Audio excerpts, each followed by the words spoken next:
এইমাত্র একটি মর্মান্তিক অ্যাক্সিডেন্ট সঠিবাড়ি ইয়ামাহা বাইক সেন্টারের পাশে বিশ্ব রোডের কাজে নিয়োজিত দাঁড়িয়ে থাকা পানির লরিকে পিছন দিক থেকে এটি অটোরিক্সা 4 জন যাত্রী সহ সজোরে লরিটিকে পিছন দিক থেকে ধাক্কা মারে, যার ফলে অটোরিক্সার সামনের দিকটি দুমড়ে মুচড়ে যায় এবং অটোরিক্সার চালক সহ 4 জন যাত্রী তারা আহত হন।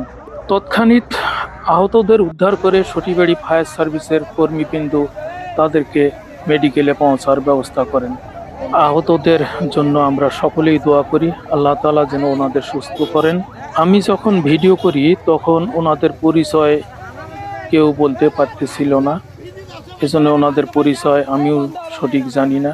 এই ধরনের অনাকাঙ্ক্ষিত দুর্ঘটনা বা অ্যাক্সিডেন্ট আমরা কেউ আশা করি না। আল্লাহ সবাইকে নিরাপদে রাখুক, ভালো রাখুক। আর যে সকল ভাইয়েরা অটো কিংবা অটোরিক্সা চালান, আমি তাদের প্রতি অনুরোধ করব একটু দেখে শুনে সাবধানে চালাবেন।